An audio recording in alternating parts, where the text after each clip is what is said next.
ভিসার কাজ নিয়মিত করছি, প্রতিদিন বেশ কাজ হচ্ছে, ভালো কাজ হচ্ছে আমার। যেহেতু লোকবল বাড়িয়েছি, আপনারা চাইলে এসে এখন আবেদন করতে পারেন।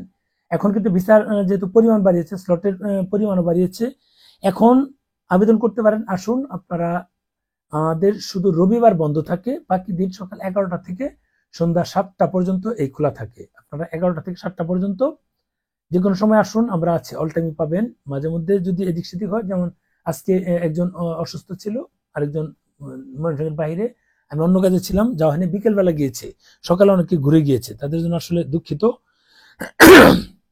কিছু বলার ছিল না, করার ছিল না। এখন যেটা হচ্ছে, মেডিকেল ভিসা নিয়মিত করছি, অন্য কোনো ভিসায় যেতে চাচ্ছি না। যেহেতু আমি নিজের বিজনেস ভিসা আমি হোল্ড করি, বিজনেস ভিসাটাও আমি এখন কন্টিনিউ করছি, অন্য ভিসা সহজে হচ্ছে না।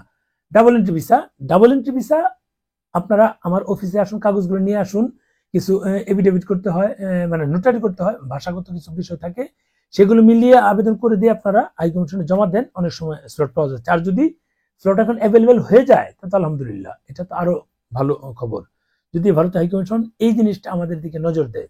আর নাহলে আসুন, আবেদন করে দিচ্ছি। বিজনেস ভিসার ক্ষেত্রে সেম বিষয়, বিজনেস ভিসা অনেক টাকা লাগে স্লট নিতে। আপনারা আসুন, আপনারা মানে কিছু ইনস্ট্রাকশন আছে, ওই ইনস্ট্রাকশন গুলো যদি আপনাদেরকে দিয়ে দেই, অনেকেই হাই কমিশনে জমা দিয়ে ভিসা পেয়েছে।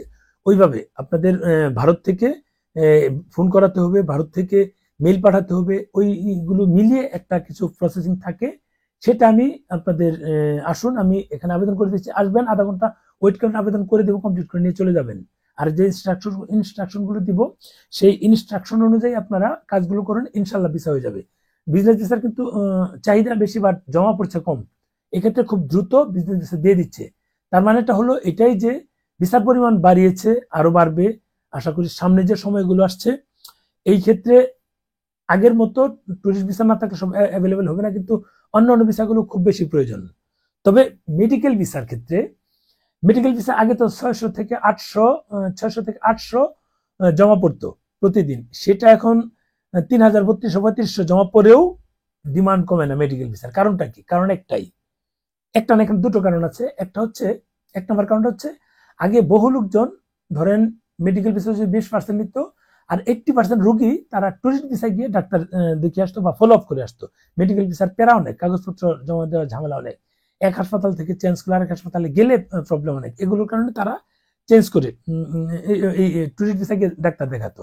ওই 80% রোগী কিন্তু এখন টুরিস্টে যেতে পারছে না, করতে পারছে না, মেডিকেলের উপর চাপ পড়ছে। বুঝুন বিষয়টা, আগে 600 হলে এখন 3600, তার মানে কি অনেক গুণ বেড়ে যাচ্ছে। তারপরও চাপ কমছে না, কারণ একটাই যে হচ্ছে। আর আরেকটা হচ্ছে যে, এই যাদের মেডিকেল ভিসা নিয়ে প্রয়োজন, মানে ডাক্তার দেখানোর জন্য, এর মাঝে বহু লোকজন আছে, আমি প্রতিনিয়ত করি যে আমার আত্মীয় আছে, এই আছে, সে আছে, আমার নর্মাল লোক দেখানো, বা কেউ ফেক ডকুমেন্টস করে ভিসা করে দিচ্ছে, তারা যাচ্ছে। ডাক্তার কিসে দেখাবো? ডাক্তার 1000 টাকা দিয়ে ডাক্তার দেখিয়ে বাকিটা তারা ঘোরাঘুরি করে আসছে। এখন এটা একটা বিষয়। আবার এর মাঝে আরো আছে, যারা ডাক্তার দেখিয়ে, নর্মাল কেউ আছে যে ডাক্তার দেখিয়ে তারা ঘুরতে যাচ্ছে বিভিন্ন জায়গায়, ধরা পড়লে সাড়ে সম্পূর্ণ, সেটা ভিন্ন বিষয়, ধরা তো সবাই পড়ছে না, মাঝে মধ্যে পড়ছে। আবার আরেকটা হচ্ছে, যারা মূলত মানে কি বলে, আত্মীয় স্বজনের সঙ্গে দেখা করতে যাচ্ছে, তারা এই ভিসা করছে। এই ভিসা করার ফলে কিন্তু চাপ বেড়ে যাচ্ছে। চাপ বেড়ে যাওয়াতে কিন্তু একটা প্রবলেম হচ্ছে। প্রবলেম বলতে মানে মেডিকেল ভিসার চাহিদা অনুযায়ী মানে যোগান তো ওইভাবে হচ্ছে না, কিন্তু মেডিকেল ভিসার যাদের চাহিদা, সবাই কি প্রকৃত রোগী কিনা? যেহেতু প্রকৃত রোগী না, এই কারণে চাহিদাটা বেশি, যোগান অনুযায়ী মনে হচ্ছে যে না, ভিসা কম দিচ্ছে, আসলে সেটা না। এমার্জেন্সি বেসিস যারা আছে তাদের কিন্তু ভিসা হচ্ছে।